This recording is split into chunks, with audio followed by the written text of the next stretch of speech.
Before starting this video, I would like to make an announcement. To celebrate 200 subscribers, I am officially opening our very own Discord server, Ibaraki's Lair.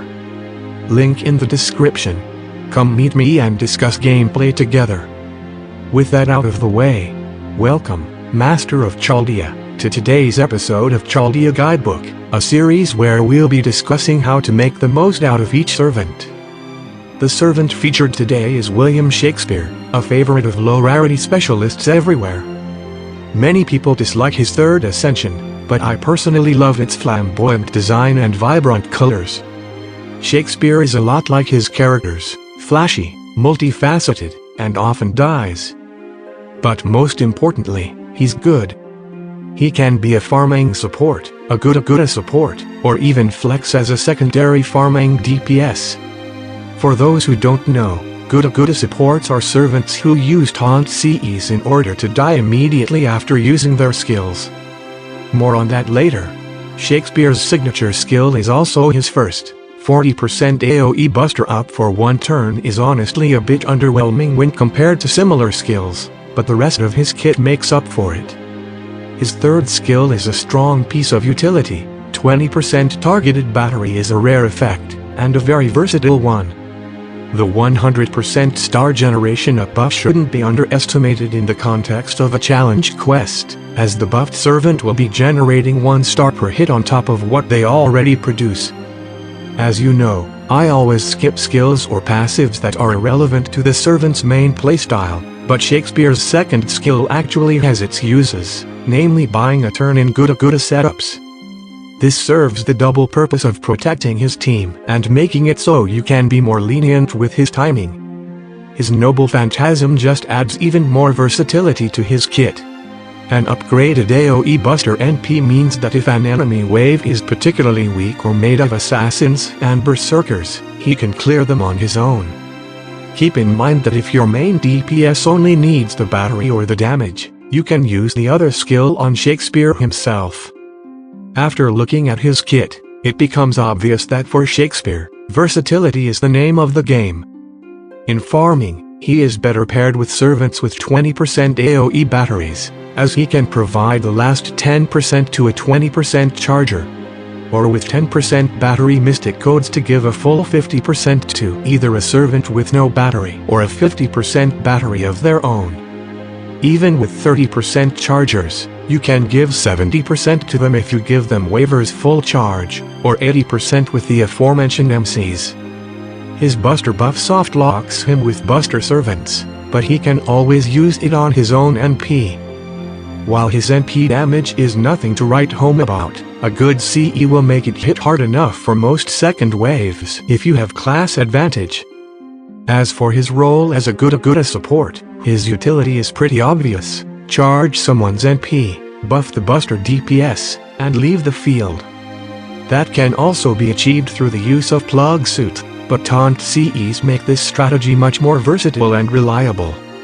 Remember that his NP can stun. It's a low chance, but if you somehow charge it, it can be worth firing it.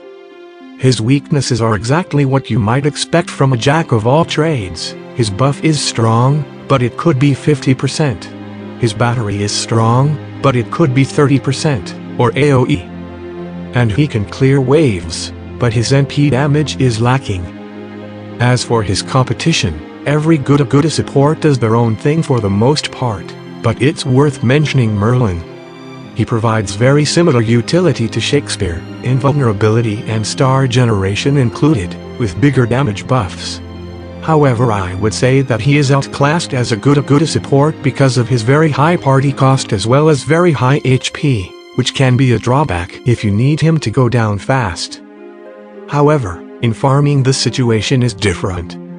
Obviously Merlin and Waver are so much better that Shakespeare is pretty much only ever considered in addition to them.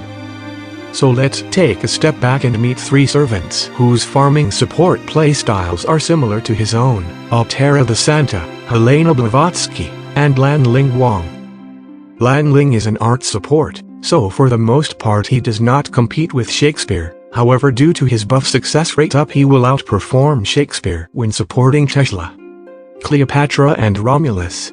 Helena brings an AoE battery, an NP that hits much harder, and a 3-turn rainbow buff, but said buff only has half the power as Shakespeare's enchant. And her party cost is thrice that of Shakespeare. Rather than one being better than the other, it's more of a question of what your party needs. Last but not least comes Altera, with a super powerful single target NP to take care of single boss waves. Her other main difference from Shakespeare is that her buff is a 30% NP damage up, so less raw numbers but potentially better multiplicative stacking. Pick one or the other accordingly, but keep in mind that higher party cost. Now that we've discussed practicalities, let's get to technicalities. For Shakespeare's skills, max enchant first, as it's the only skill that changes significantly with levels. Bring it to at least level 9. King's Men is only worth raising if you're going to use Shakespeare as a good support, and self-preservation only exists for the invulnerability, so you can leave it at level 1. For CEs, you will mostly bring him with utility ones. For good strats, unfortunately taunt CEs aren't very numerous. The viable ones are basically only good Upholster Girl and Outrage. Obviously Outrage means you can't use your skill 2, so it's inferior. If you're planning to use his NP, give him the usual Kaleidoscope, Imaginary Element, or a 50% CE with full attack and relevant buffs. For command codes, skip them. He won't be attacking anyway. As for Grails, those can increase his NP damage by a fair margin, but it's going to be low regardless of how much you invest in it, so don't bother. Not to mention, the extra HP can backfire by making him survive for too long. Before moving on to my final considerations, I'd like to briefly mention the Shakespeare versus Mozart debate. First of all, they are not in direct competition because of the nature of their buffs, but with that said, Shakespeare is leagues ahead. I was going to explain the reasons why in this video, but it's long enough as is, so I'll leave it for Mozart's episode, which will not be next time. As after this I will be covering those I like to call the 3 god tier 3-star DPSs. The first of them is everyone's beloved Ishiwakamaru, so stay tuned for the next episode.